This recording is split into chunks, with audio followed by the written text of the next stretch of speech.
So thank you very much for having me here tonight. And I want to thank a special thanks to Ms. Jeffrey and Teachers in Action for asking for this session tonight. My name is Anjuli Tewari. I'm the foster care manager at the Children's Authority. Today's session is really important to us because it's a sort of twofold session. We really want to spread the word to all of the stakeholders who the Children's Authority may work with in the event that any of their clients or persons that they know within their networks may benefit from foster care, but also to spread the word about foster care. If anybody in this organization may be interested in becoming foster care providers and raising awareness about it. And one of the main reasons is we are at an all-time low in foster care applicants at this point in time. And foster care plays such an important role in the child protection system that we really want to encourage persons to take note today of the information shared, pass on to persons that you think might be interested, pass on to other agencies who might be interested in a similar presentation, and we're more than happy to facilitate. So without further ado, I will start today's presentation.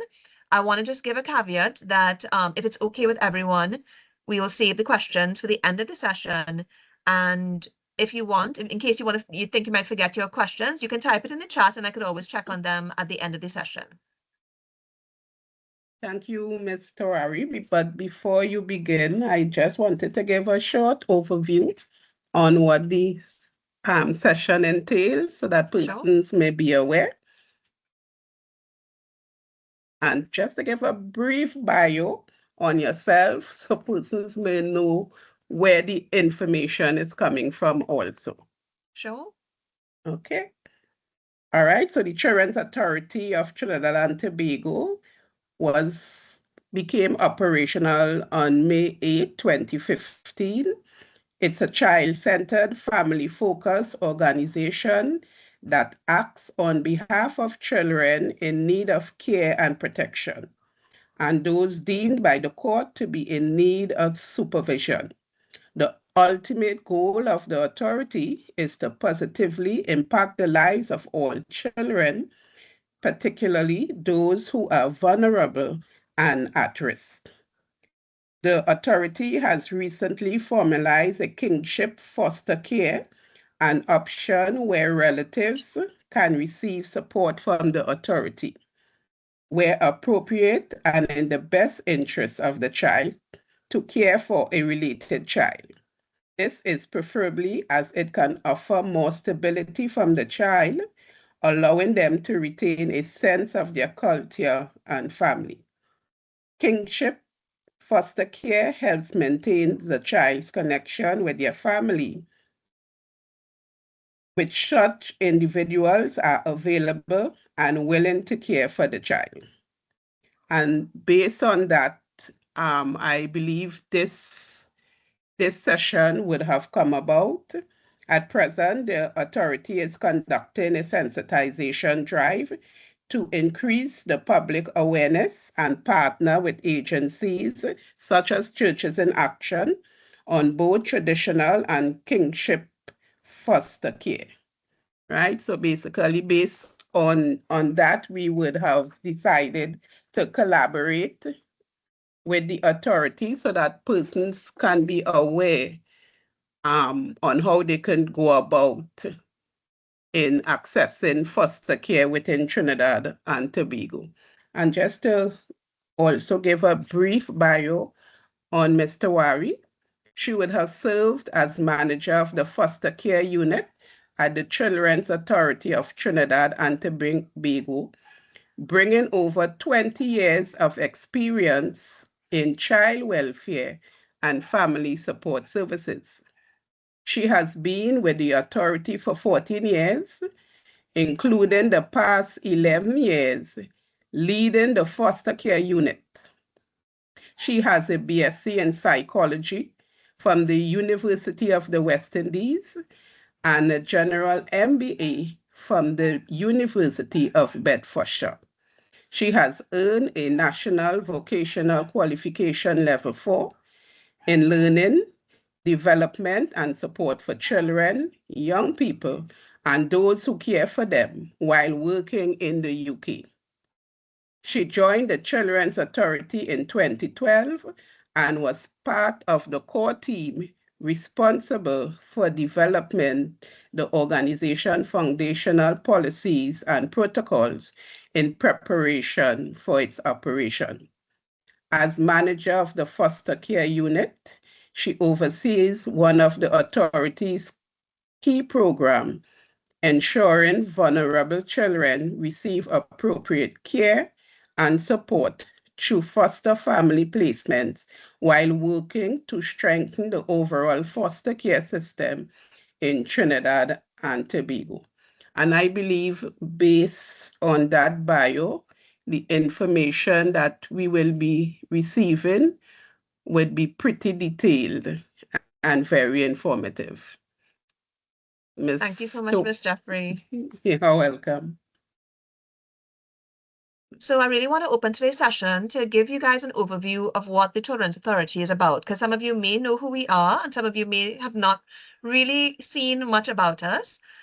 So as Ms. Jeffrey would have given in the intro, we are a specialized agency with the responsibility for the care and protection of children. In 2015, several key pieces of legislation were proclaimed and gave us the power to actually start acting on our mandate, which is to care, protect, and rehabilitate children who are at risk or who have been victims of abuse or neglect. The authority advocates for the rights of children and encourages and supports them to enjoy their childhood. Our overarching objective is to utilize child-friendly and family-focused solutions to address children's issues and rehabilitate them so that their full potential is realized. So the Children's Authority, we have many departments and we all work towards one main goal. But I want to give you a sort of snapshot into how our different departments work together and what we're responsible for. Because a lot of persons, when there's anything to do with children, they always say Children's Authority. But there are many other ministries that deal with children, such as Ministry of Education, Ministry of Sport. So we specifically deal with child protection. So I'm going to start with the top circle here, which is receiving reports. And that would be our contact center. That's our 24/7 hotline for all reports related to child protection issues. This is a free and confidential service, and that number is 996 or 800 2014. So if anybody has any concerns about children, want to make a report, want to find out if it is that they think a child is in need of care and protection and they want to ask advice, they can call that 24/7 hotline. Now that hotline would then determine and sort of substantiate, whether something is high priority, low priority, and they would then filter it down to our investigations units. We have two such units, our daytime teams and our nighttime team. Our daytime team is called our investigation and intervention team, and cases are assigned to them in order for them to substantiate reports, determine whether a child needs further interventions. And our emergency response team is our team that works after hours. So when we get a call 2 o'clock in the morning saying that a child has been abandoned, that's when our emergency response team kicks in. They work quite closely with the police and they are able to sort of maybe receive children in dangerous situations and remove them and place them in safer situations. So when those teams engage with children and they sort of intervene and determine that a child needs further assessment, they would then engage our assessment centers, and that's our green circle here. Our assessment centers are based throughout the country between Trinidad and Tobago. We have one in Chaguanas, Mount Hope, South. We have one in Tobago. We have one in Grandi. So this is where our doctors and our psychologists are housed. So our social workers who do the investigations, they would then refer cases to this team, our multidisciplinary team. They can assess if children have medical needs, psychological needs, whether children need to be removed from dangerous situations. And in doing so, they then determine appropriate placement. Now, prior to this, there were other agencies that dealt with placement options, but now the Children's Authority is a sole agency that deals with placement options. One of the primary placement options would be foster care, which is what we're speaking about today. And we work quite closely as well with the adoption unit. And those departments are separate departments because they're separate categories of children we're working with, as well as we are the only agency that works with foster care and adoption. So any other agency insinuating that they're working with those issues, that would be illegal. also with our yellow box here, which is licensing and monitoring of community residences.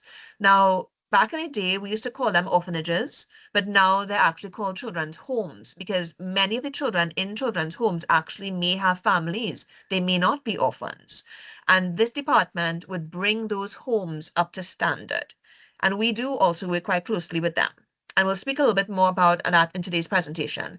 And lastly, that last blue blocks there would be our child justice unit. And that is working with children who engage with criminal activities, gang activities, children right on the cusp of, crime.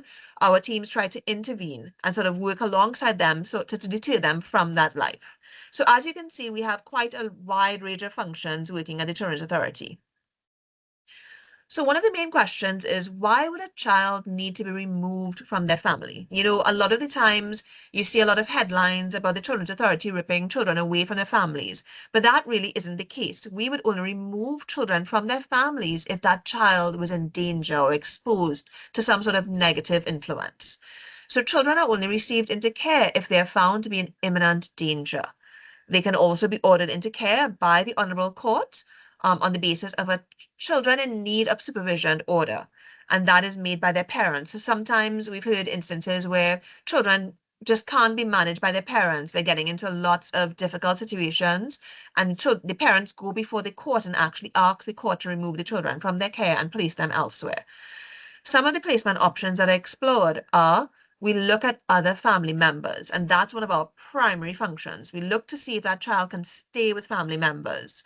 Fit persons, these are neighbors, friends of the family, people who are familiar with the family, church members, community members, who are familiar with that child, and that child can be placed safely with them. Foster care is the next option, and we'll speak about that in today's presentation. Placement in children's home is another option, and that's something that we have relied quite heavily on historically in Trinidad and Tobago, and we're trying our best to move away from relying so heavily on it. And lastly, adoption.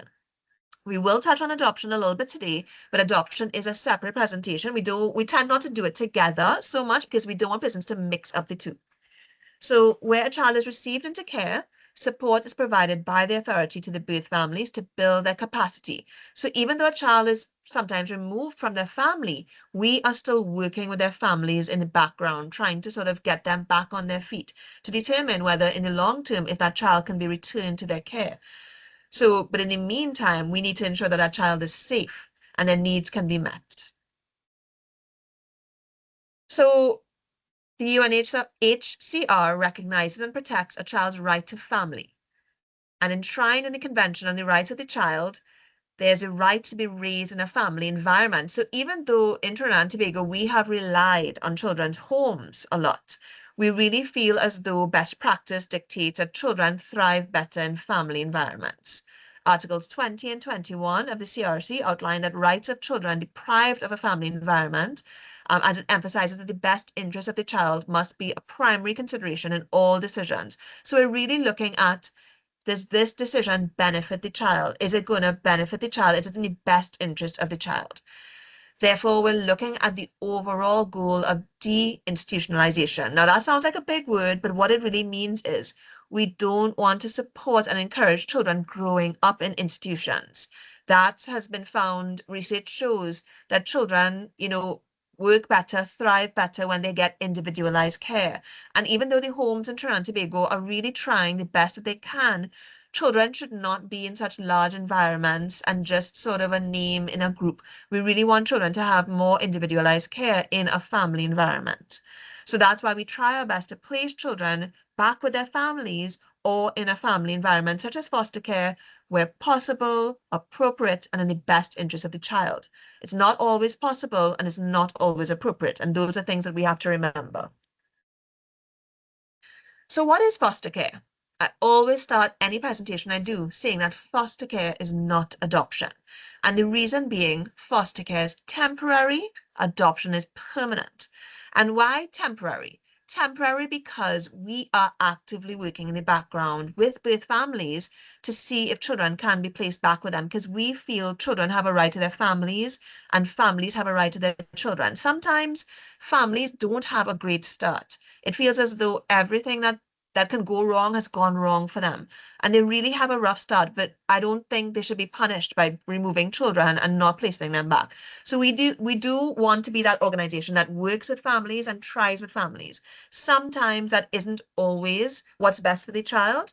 And in those circumstances, we then start looking at permanent long-term solutions, and that's where adoption kicks in. So the reason why foster care and adoption are different is with foster care, we are still trying to see how we can work with families in the background with foster care, but in adoption, that's when a family has given up consent for that child to be adopted. And that child goes before the court, and the birth parents' rights are severed. And that child then takes on the surname of that adoptive family. Now, the difference is there's lots of children waiting to be placed in foster care, and there's a very small number of children waiting to be placed in adoption. Not many persons want to give up consent. They may not have the best circumstances. They may not be a great parent, but if they don't give consent, we can't go before the court and release consent. Courts are very, very hesitant to sign off on that paperwork if a family member is saying that they are still interested. So with foster care, it's a temporary option because that child is not able to live with their birth families due to a variety of different circumstances. But the ultimate goal of foster care is in that interim period to provide a safe, stable, loving, nurturing family environment for children until they can possibly be reunited with their family or until such time other long-term living arrangements can be made, whether it's long-term foster care, whether it's adoption, whether it's placing them with a fit person. But one thing to remember, parental rights are maintained within foster care. When somebody becomes approved as a foster care provider, they are not replacing the parent. We don't want persons demonizing parents. We believe parents still have rights, and the foster parents are acting in the role of the parent. So when I say temporary, temporary can mean many different things. Temporary can mean as short as one night, a couple of weeks, a couple of months, a couple of years. It really all depends on the circumstances of the child, and we can't determine that until we get into the investigation. So when we get a call 2 o'clock in the morning to say we found a child abandoned, we may not have all the facts at that point in time, but we start working immediately to see what investigations can be done to get more information. If it is that, so that's emergency foster care. If it is that we get a child in emergency circumstances and we need that immediate sort of care and protection for that child, we call our list of emergency foster care providers. These may be persons who may not be so interested in long-term care, but they can help out at a short notice and they're able to provide that safe and loving space for a child. That 2 weeks may evolve into longer because we may have identified family members, but they're just not ready. But they are actively working and putting their things together, getting their act together to receive that child back into care. And that's when medium-term foster care kicks in. So we are actively working with those families to get back on their 2 feet so we can place children back with them. However, long-term foster care is when it may not be so easy for them to get things in place. It may be that, I will go through a couple of reasons as to why long-term foster care may happen, but it's not as easy as it sounds to get things back in place. And that can actually be several months, several years. Sometimes a child may stay in long-term foster care up until they're 18, but there's no way for us to know in advance. It's not a guarantee that we know. And that's why we do say to persons, we don't want persons using foster care as a shortcut into adoption. They're two separate things. If it is that you are interested in adoption, you can be interested in both. But we want you to understand that foster care does not automatically lead to adoption. So we do want persons to be very clear about that. If you get approved as a foster carer and an adoptive parent, it's two separate processes but have overlapping things. So it's best to do them together. Specialist foster care is when we have foster parents who have specialist skills. They could be a nurse, a doctor, social worker. It may be that you're experienced in caring for somebody with additional needs because we do have a lot of children who have additional needs, whether it's a disability, whether it's an educational need, behavioral needs, mental illness. We do need those persons to come forward and open their hearts and homes. Respite foster care, sometimes our foster parents may have things going on in their lives, whether it is that they have a medical, some sort of a medical thing to address, they have to write exams, they have to travel abroad, and they need to put that child with another foster parent temporarily. We can place that child for a brief period with another foster parent who's been vetted, screened, and approved. So it's almost like the child is going to visit an auntie and uncle until that original foster parent can return. And lastly, kinship foster care, as Ms. Jeffrey alluded to, is where we can approve relatives to place children, but we will deal with that in a little bit. So as you can see, there's many different types of foster care. If you're interested in foster care, you get to tell us what type of foster care you're interested in. It really all depends on your lifestyle, your support mechanisms. So just to give you an overview of what the journey of a child within foster care looks like. We receive a request from our referral team. So our investigations teams may get in touch with us to say a child needs to be received into care. It could be that a child is in a hospital. It could be that a child has been dropped off at one of our offices. We then look at our list of approved foster care providers to determine who's available and who's willing. We would then call our foster parents, ask them if they're available and willing. We would never force you to take a child if you're not comfortable with it. Sometimes you could say to us, I really want to help her, but I'm not available until next week because I have a lot going on now. And that's okay. We can work with you depending on the circumstances. So we look at our list and match you with a child because you would also let us know what your preference is. If it is that you prefer to have babies placed with you, teenagers, siblings, we then look at that and look at your preferences as well. Once a child is received into care, we would then reach out to birth relatives to introduce ourselves and explain what foster care is about so they know that their child is safe and with persons who've been vetted and screened. When a child is in foster care, we then develop a case plan because we are looking at the long-term goals. What do we want to happen with this child? Can this child be placed back with family? Has this child, do they have educational needs, therapeutic needs, medical needs? We would sort of map out that plan and start working with that child to make sure their needs are being met. And the role of the foster parent is to see about the day-to-day needs of that child. Like I said, you're not replacing the parent, but you are acting in the role of parent. So you are responsible for taking the child to the doctor, getting a school for them, and we would be assisting you in those processes. Where appropriate, we also do supervised access with children and their birth families, but that's something separate and apart from foster parents. The Children's Authority would be facilitating that, so there's no crossover. Because at any given point, we value the confidentiality of foster parents. We would never divulge your name, address, telephone contact to anyone. We don't even do it with the court unless asked, and that is never shared with birth parents.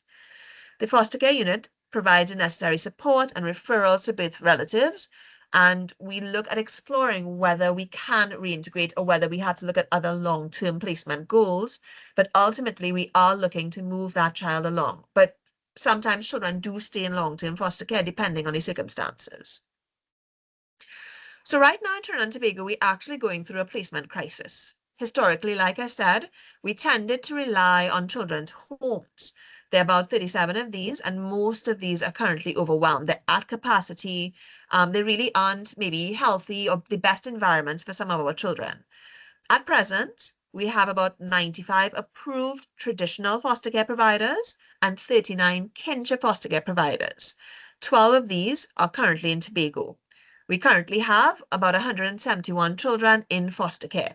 Now, these numbers may not seem that big, but it's a big deal for us. We would have started off with about 10 foster parents and about 18 children when we transitioned from National Family Services to the Children's Authority. So this is a large number for us. And the fact that we're even doing kinship foster care right now is a big deal for us because keeping children with their families is really what we're about. The number of children, unfortunately, presently in need of care and protection far outweighs the current number of foster care providers available. Pretty much once you become approved as a foster care provider, it doesn't take too long for you to be matched with a child and placement occurs. Placement is particularly required for sibling groups of children, teenagers, children with disabilities, and children with behavioral difficulties. A lot of patients who come to us, they want babies because they feel they're easy to mold. They're not coming with any emotional baggage. But we really want to encourage patients to think about older children because you could really change the trajectory of a child's life. We get so many requests for placement of teenagers and we have to turn them down all the time. So we really do celebrate when we get a foster parent who's willing to take older children. So traditional and kinship foster care, we keep mentioning these two. Now, traditional foster care is when a member of the public comes forward and they say they'd like to become approved. They've never, maybe had any children of their own, or maybe they have children who've grown up now and they have an empty nest at home. These persons have no relation to the child being placed with them. They are strangers with big hearts, and space in their home, and they come forward and we approve them, and that's traditional foster care. Kinship foster care is when we actually have relatives who come forward and we are able to vet them. Now, it's very specific about which relatives who can be approved, and we will go through that in a little bit. But this really is a preferred option where available, as it allows children to keep a sense of their culture and family, and they feel familiar and safe for them.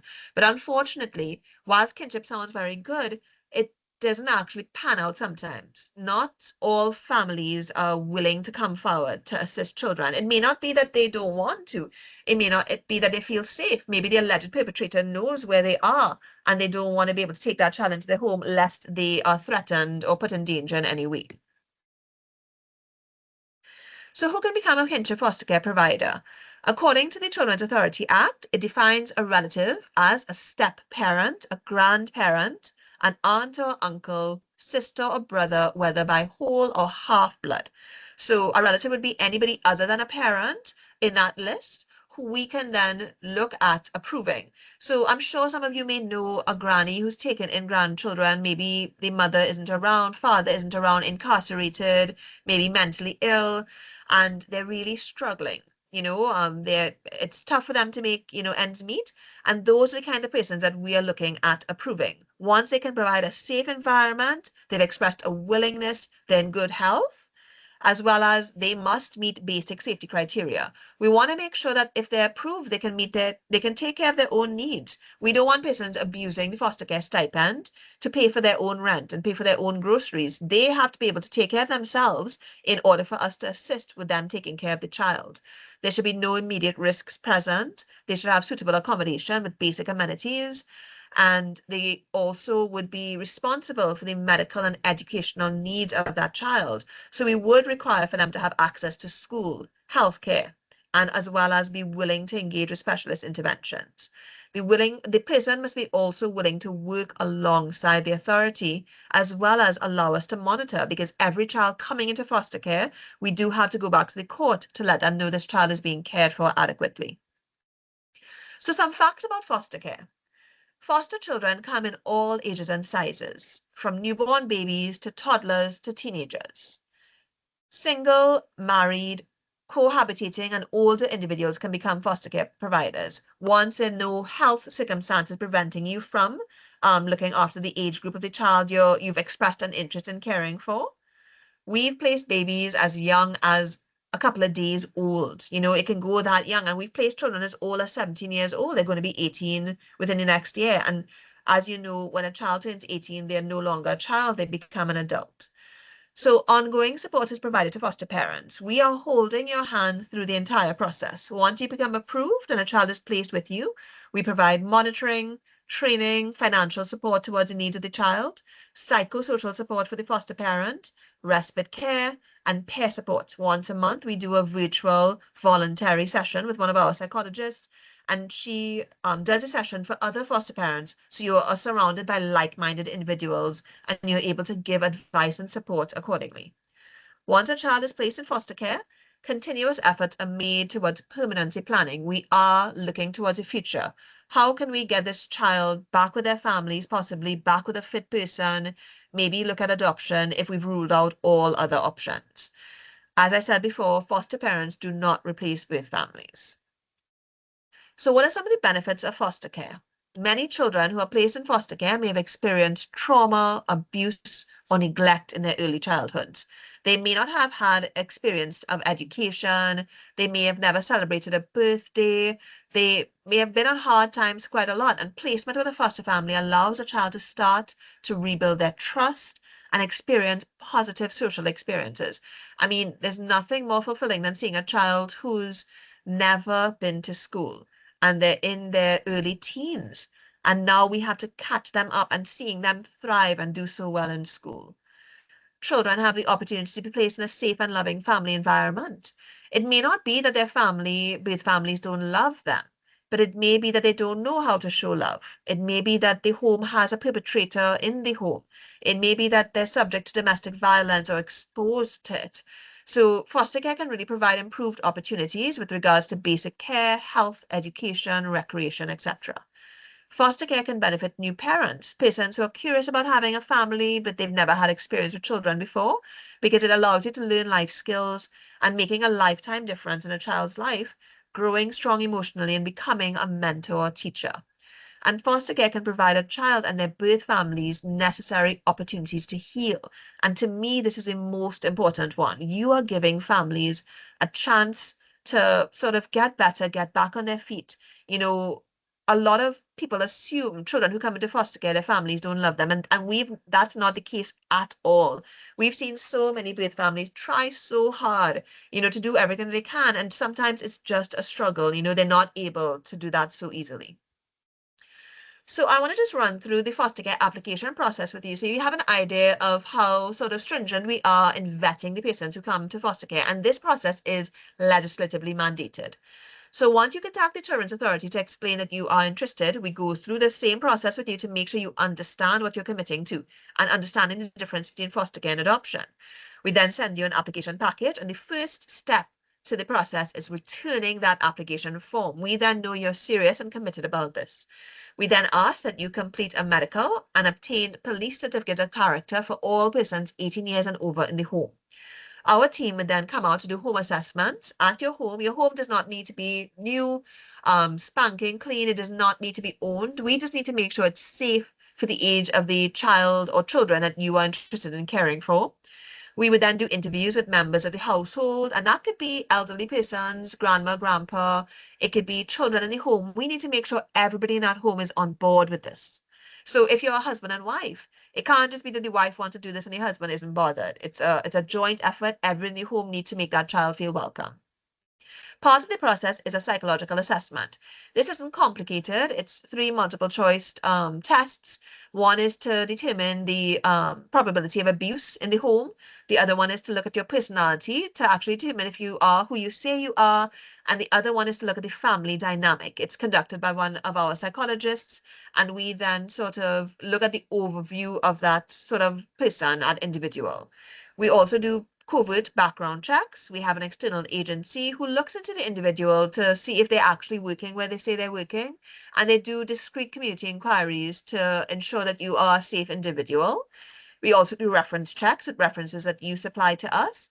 And finally, we do basic training. It's 4 half days, and we go over topics such as behavior management, child protection, child development, child safety, attachment.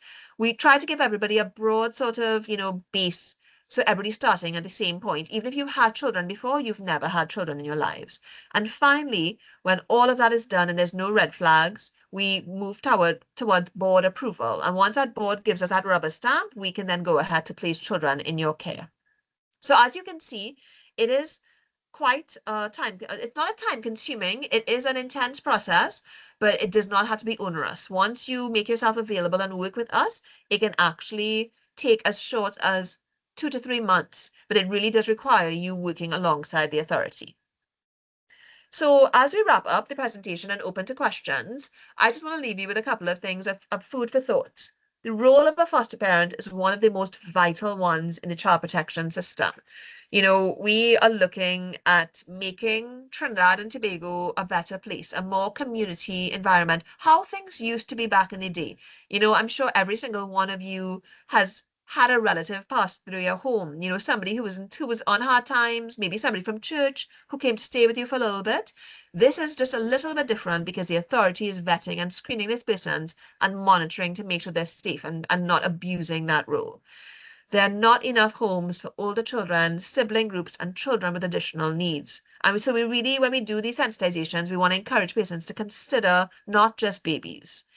Foster parenting changes generations. I always give this story about a child who was in foster care and he passed for his first choice of secondary school whilst in foster care.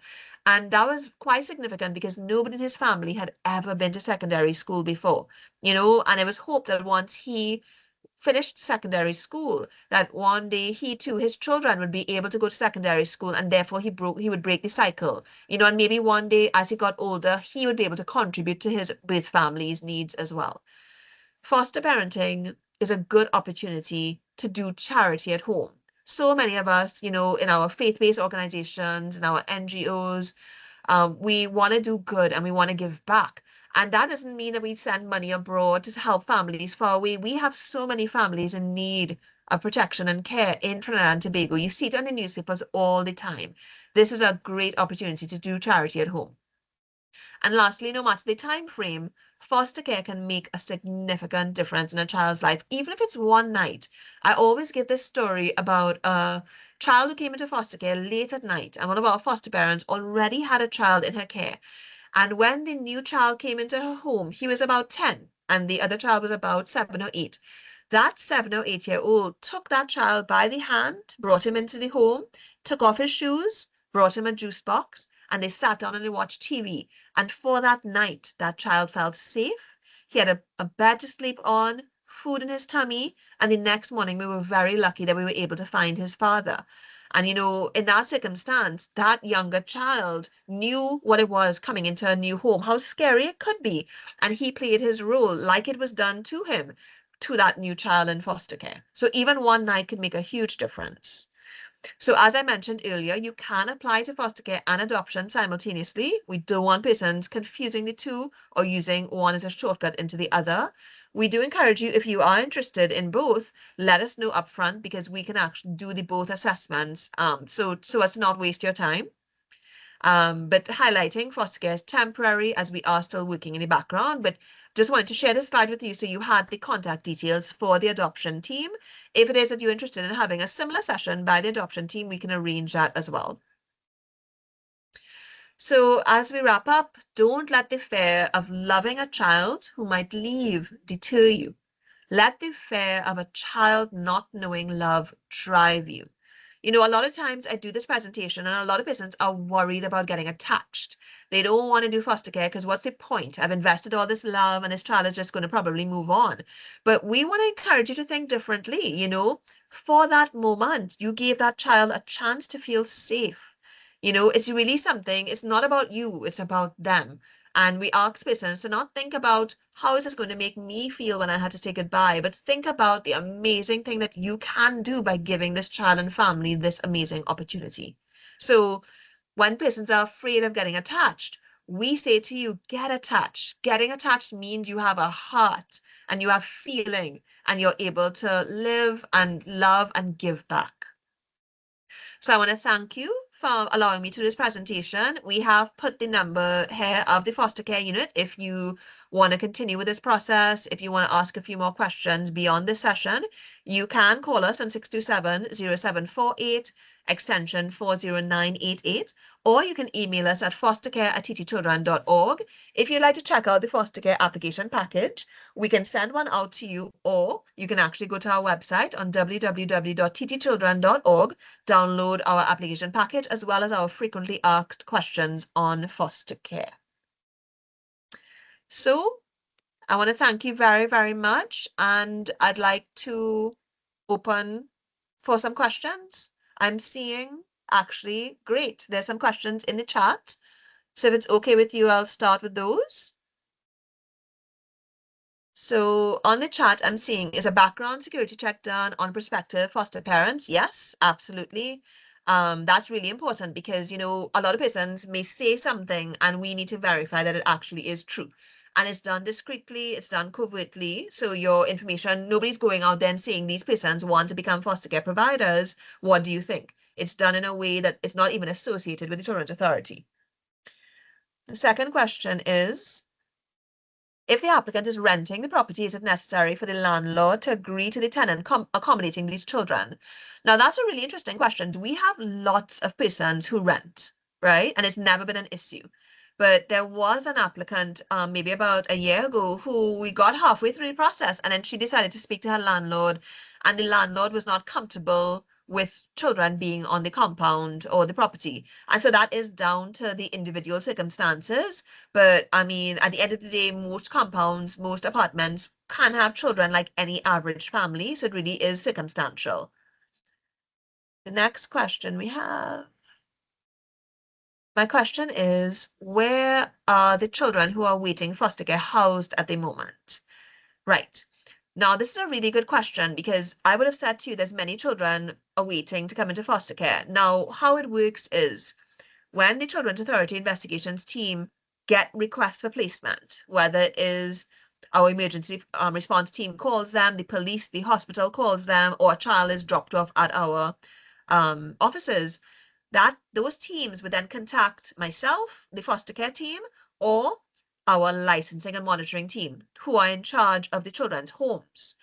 So primarily we're looking to see if foster care can take them. If foster care can't take them, we then go back to the children's home. So even though we want to try to step away more from relying on the children's homes, there is still a purpose for children's homes at this point because we don't have enough foster parents to fill that gap. So it's not like there's a waiting list, but sometimes if the children's homes are also filled up, those teams are forced to go back out to the communities, to families, to find members who can step up and sort of care for those children, whether it's temporarily, whether it's long term, whether it's with support or not support.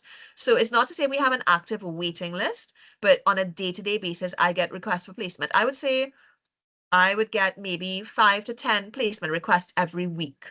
So it really is an ongoing thing.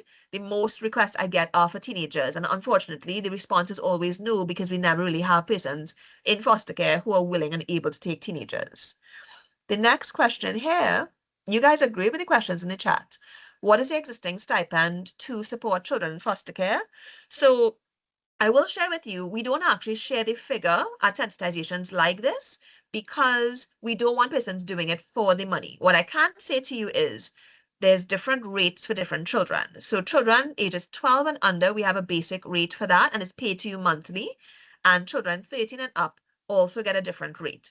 If a child has additional needs, whether it's educational, behavioral, therapeutic needs, medical needs, the stipend can be increased accordingly once we seek approval from our GM and our finance department. Because obviously we want to make sure, for example, somebody could say to us that a child, they want to enroll them in a private school, but because it's government funding we're working with, we need to ensure that you've explored public schools first and we've ruled out as an option, or they may say that, the child, I want to enroll the child in a private doctor, but we have to explore public means first because it is government funds we're working with.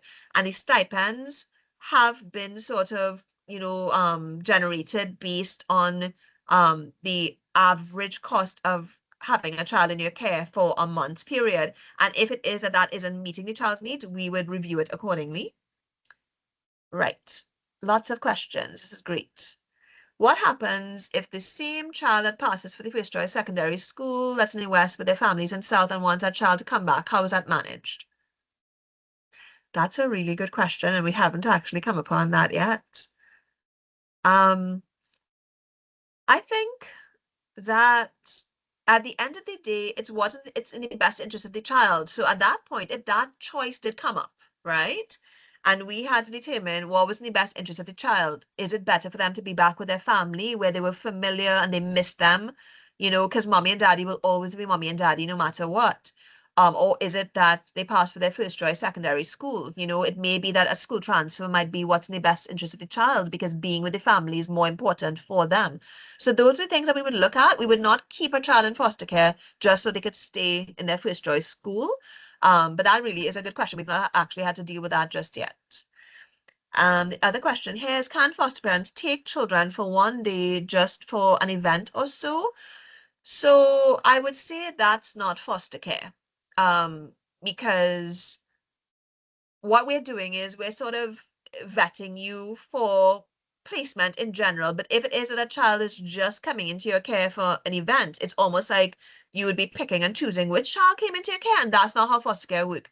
Foster parent doesn't get to choose what child comes into their care. You are added to a list of approved foster parents, and we match you accordingly. So I hope that answers that question. If it is that you are interested in doing such an arrangement of taking a child to an event, for Christmas, for Easter, that could be something that you can actually approach your children's homes directly for. They can vet you in their own way, but you wouldn't be an approved foster care provider being monitored by the foster care unit and being supported by the foster care stipend. Do working parents receive assistance? Yep, because remember, the assistance that you're receiving is not for you. The assistance you're receiving is for the child in your care. So anybody who's being approved as a foster care provider, we have to ensure that financially they can meet their own needs. So it can be that it's a couple and both of them are working. It could mean that you're single and you're working, or you don't have a job, but you have income being generated somehow. Maybe you have rental apartments, maybe a family member is supporting you. Once we can determine that your bills can be paid separately, your day-to-day needs such as transport, groceries can be paid separately, we can then get you approved, and the stipend will go to you to meet specifically children's needs. And when we do our monitoring, we would ensure that that money isn't being spent on your own needs. So definitely, you can have working parents. Absolutely. The stipend isn't it's not done on a means test. The stipend is given regardless. Right. I see one more question coming in, but I don't know if anybody wanted to actually ask a question while we waited.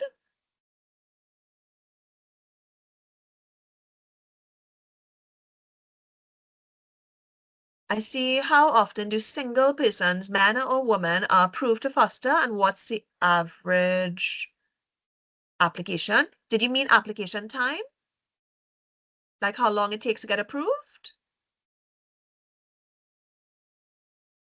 So let me answer the first part in the meantime. So we actually have loads of single applicants.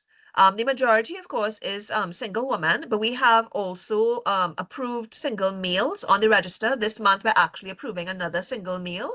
So we do get single males as well. Once we can determine that you have the resources and means to care for this child safely. And one thing to sort of note is that taking care of a child is a big responsibility. So even if you are single, we do expect for you to have a support network. And that's one of the things that we'll be doing when we screen, approve you. We're looking at your support mechanisms, whether it's extended family members, whether it's close friends, whether it's members from the church, your neighbors. Once you have persons that you can rely on in the event of an emergency, we are looking at your support mechanisms. So that's a big deal when it comes to our single applicants, but we have tons of great single applicants, both men and women. The approval time for an average application, like I said, so the average time I would say is 3 to 4 months, but best case scenario, you can actually be approved within 2 to 3 months. And that is, of course, involving you submitting all of your documents on time, participating in all the relevant assessments, getting your police certificate of character. And unfortunately, that's been one of the main keepbacks. We get persons who complete the entire assessment and they stick on applying for the police certificate of character, and there's no way for us to control how long that takes. Sometimes it takes 2 weeks, sometimes it takes 2 months. So that's out of our control. And sometimes the hardest part is us begging persons to do their medical. Now, we have to ensure that you are medically fit to care for the child. So that's actually the two things that keep back the process the longest. If it is that you keep cancelling on us to do the home assessments and in-depth interviews, that could also drag out the process, but you can actually be approved in quite a short. For kinship foster carers, we can actually approve you much quicker, because with kinship foster parents, most of those relatives already have the children in their care. So it's almost like we're doing a sort of more condensed version of the assessment. So I see two other persons typing, which is great. You're asking a lot of good questions. But feel free, if anybody wants to raise their hand or put on their mic and ask a question, you can still do that while we wait for the questions to come in.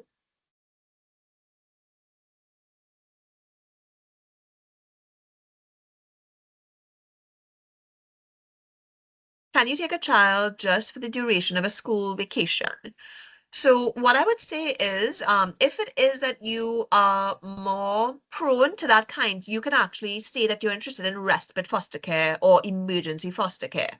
So I wouldn't say that it works out so clean cut sometimes that a child becomes available for the school vacation, because children become available for placement at any time. It may not fall specifically within the school vacation, and it may not be because they're on vacation, they need placement. It may mean that placement happens while the school vacation is going on. But if it is that your availability is during the school vacation time, maybe you're a teacher, maybe you work with a school, that's okay. You can say to us that I'm only available during this period. So we will note on our our register that you would only be available for these periods. It will, of course, make placement a little bit more difficult because we are time bound, because of course it means that when school starts back, we have to find alternative placement for that child, but it's not impossible. We absolutely can work with persons because sometimes that emergency short-term placement really does help out. You can play the role of a respite foster parent for other foster parents who really need a break during the school vacation.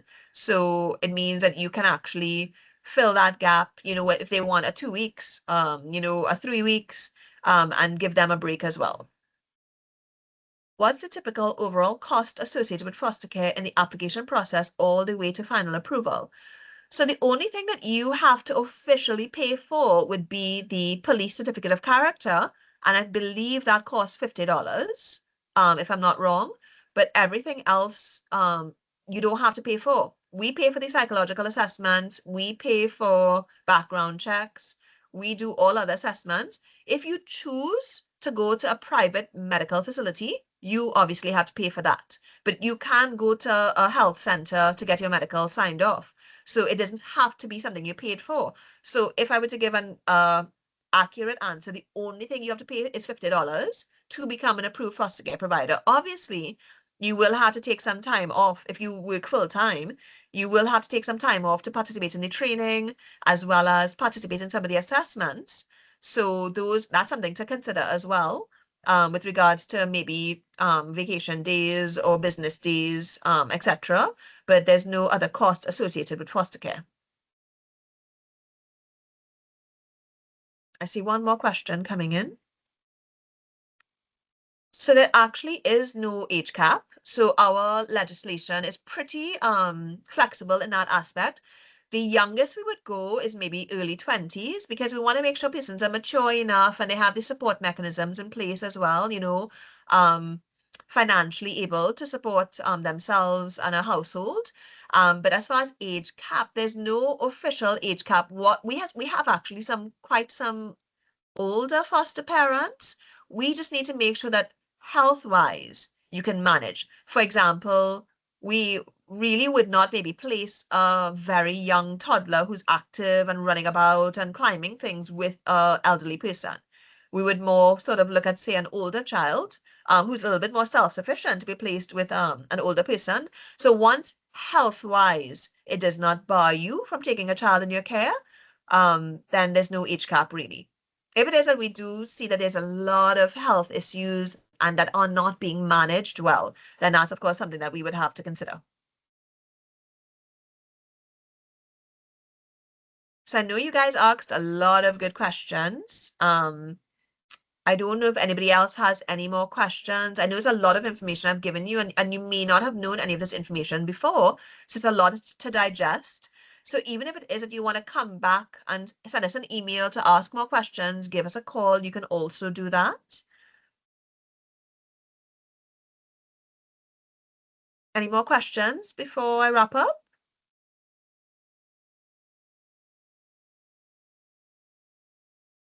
Miss Jeffrey, I think Okay. that's Okay. it. Thank you, Mr. Ari. Really, really informative session there. I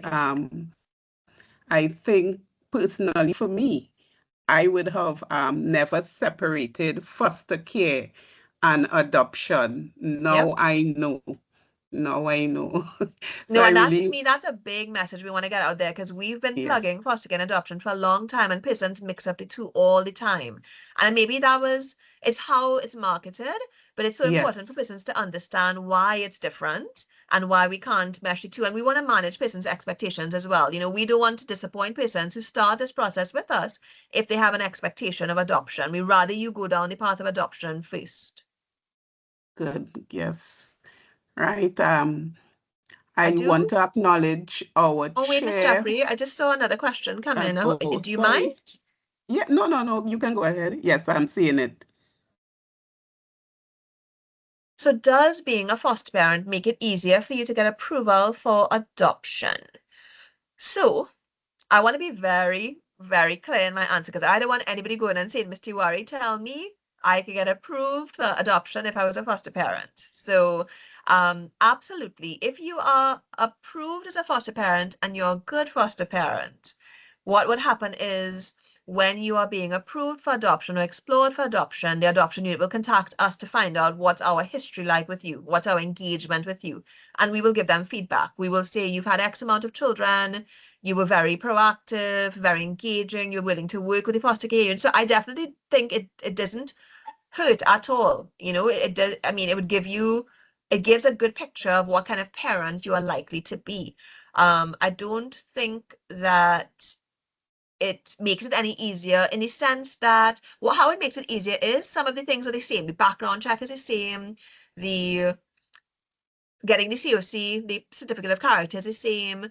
The psychological assessment is very similar as well. So there's overlapping things that you would not have to repeat if you're doing one or the both of them at the same time.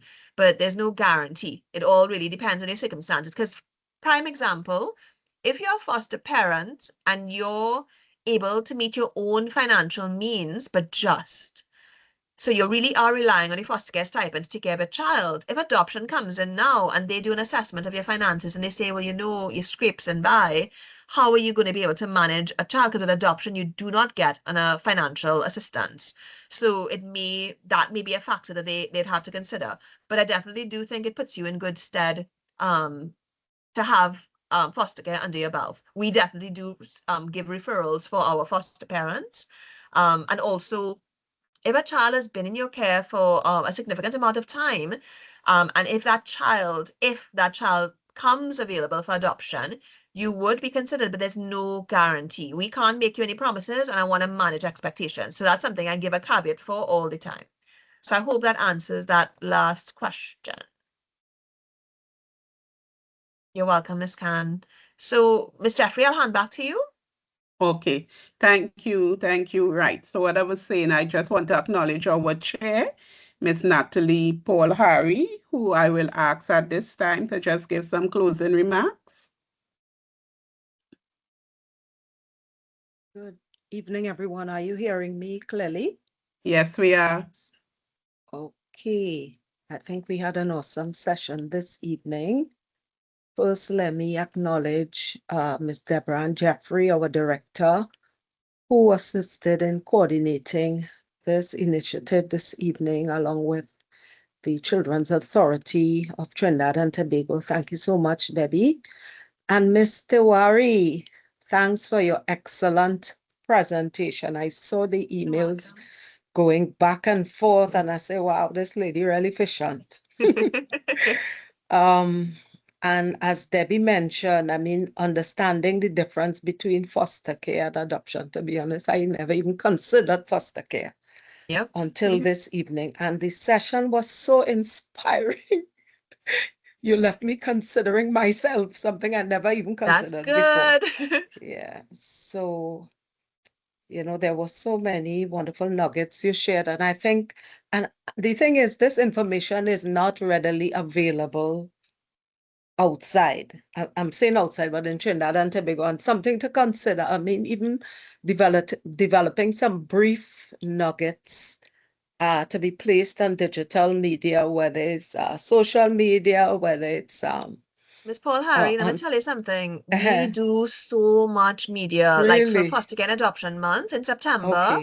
I think I did about 20 interviews and social media. We did a lot of but the thing is, it's such a vast, it's almost like a drop in the ocean. And if it is, maybe you're not clued in, it might, So even though we're doing all the media houses and in newspapers and the social media, it still doesn't get by. And that's why I'm so grateful that you guys reached out. We don't get many agencies who reach out to us proactively. And I am grateful that you guys reached out and you were able to get persons to participate as well. So thank you so much for that. Yes, so we actually looking forward to receiving the recording, which we will definitely share with our immediate and extended network. I'm certain there will be interest in what was shared. And thanks also to all of our guests who attended and for all the interesting questions. No, great questions. Really good questions. And I will be also sharing, I'll share a PDF of the slides. So if you want to share with anybody or look over some of the information, and also I will share a brochure with you guys if it is you want to send it out to any members who may have missed today. Yeah, so definitely I'll share that information with you all. And like I said, if there's any other groups that you may be part of that you want us to come and do a session, we are ready and willing, weekends, evenings, public holidays, not to sound desperate, but we kind of are. So we really want new foster parents. I'm hoping today it plants that seed. And even if you don't do it now, maybe one day you come back to us and said, you know, I'm ready now. I'd like to start the process. Okay, so thank you again and good evening again, everyone. Bye.